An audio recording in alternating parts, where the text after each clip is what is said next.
Welcome to our first series of V lectures for Philosophy 225. It's Paul Medeiros. I'm in the city of New Bedford today, near my residence, using an iPhone, a tripod, and this handheld microphone. And behind me is a useful chalkboard. For our first series, we'll be continuing to talk about Socrates in the Apology and also our new author, Aristotle. Topic number 1 is virtue. Let's first talk about what Socrates says about virtue in the Apology.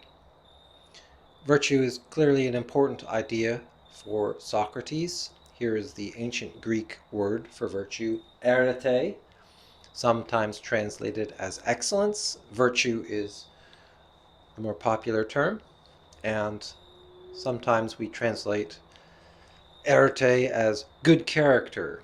A person who has arete has good character. Socrates refers to virtue on the second page of the Apology. There he refers to the virtue of a judge. And he says something like this: the virtue of a judge is to listen for the truth. For Socrates, as for Aristotle, to have a virtue is to be able to do some specific act or activity well. That's a good and basic definition of a virtue. In the Apology, Socrates asserts that virtue is more important than any other worldly good that we might pursue. In talking about Athenians and the political life, Socrates mentions several important things that people pursue: physical health, prosperity, wealth, money, public honors. All of these things, says Socrates, are not as important as virtue. If we don't have virtue, he asserts, we can't keep something like money. In the Apology, Socrates states that philosophy prepares us for virtue, specifically the examinations we've talked about. If we examine what we think we know, if we examine ourselves and others in intellectual conversations, if we question our assumptions, that chastens us, says Socrates. For Socrates, that's an important step towards having the virtues. Socrates refers to at least two virtues in the Apology. One is justice, and the other is courage. Those are two specific virtues that enable me to do my job well, for example, as a soldier, as a citizen, and as a human being. What Socrates says about virtue is very similar, if not akin, to what Aristotle says and teaches us. Let's now talk about Aristotle. Some biography. There's a really good biography of Aristotle in our Biographies reader, so I recommend you to look at that if it's of interest to you. In that biography, the author tells us that Aristotle was born in 384 BC. He was not an Athenian, but he lived on the border of the area of Greece. Aristotle came to Athens in order to become a philosopher. He may have arrived around college age and began to study at Plato's school called the Academy. Clearly, being born in 384 BC, Aristotle never met Socrates, but he certainly would have heard of Socrates as a student of Plato's school. We know that Aristotle was among Plato's outstanding students, that Aristotle was a scientific thinker who also studied biology and many areas of knowledge including logic and our topic, the good life. And Aristotle went on to form his own school in Athens, where he taught and gave lectures.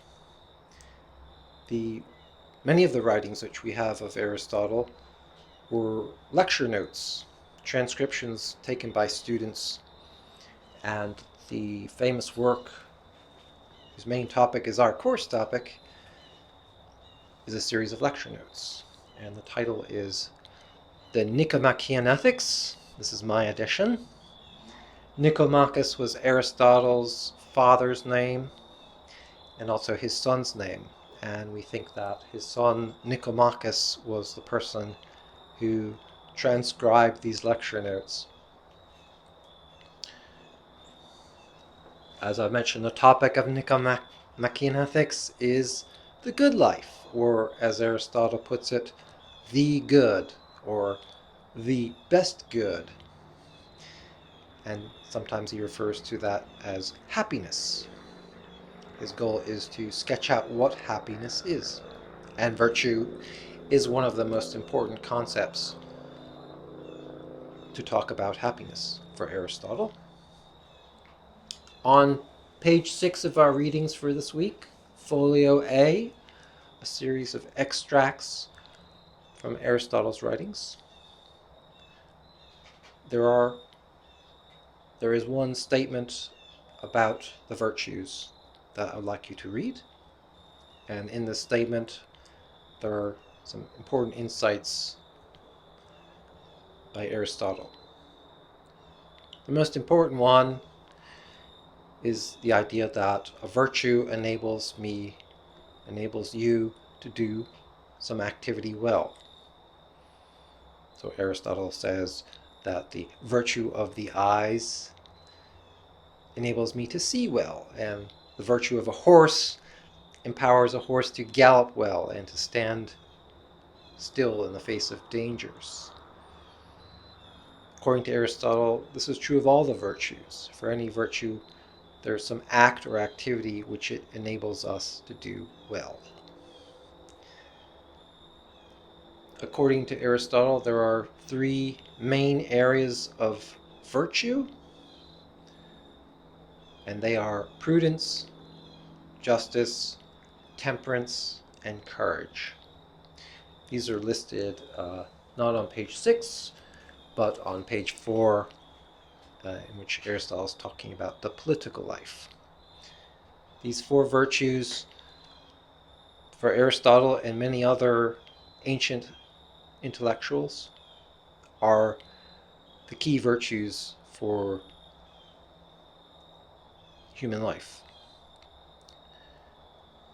They enable us to do the important activities of human life, and we'll define them as we move along.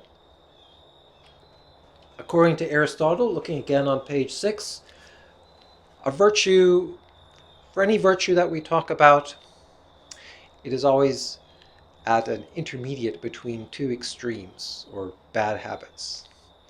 So let's give an example of one very easily known virtue, courage.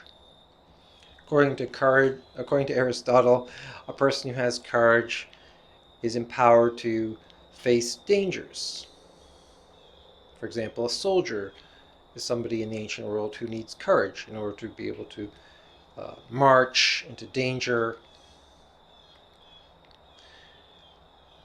According to Aristotle, many of us lack courage, and the lack of courage he calls, or all of us call, cowardice. Cowardice is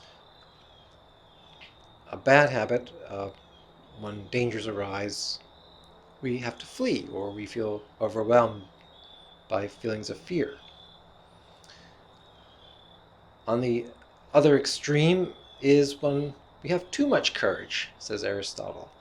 A person that seeks dangers, that pursues dangers because they think courage is the most important trait of a human being, can be brazen. They go too far in pursuing dangers. Well, according to Aristotle, the virtue is between those extremes, cowardice on the one hand and brazenness on the other. the person who has courage goes between those extremes. That's an important insight from Aristotle. And to summarize this idea, he says, the virtue is always at the mean between the extremes. Finally, Aristotle distinguishes two main areas of virtue. On the one hand, there are virtues of the mind, or the intellect, and what he calls virtues of character. The virtues of character are those traits which enable me to act in the world. They enable me to have the right feelings and responses to things in the world. And again, those are the four cardinal virtues: prudence, justice, temperance, and courage. Well, I think that's a good start for talking about virtue. Virtue is an important subject for many of our authors, and that agrees with, I think, good intuition about our subject, the good life. That being a good person, having a good character, is an important step toward having a good life.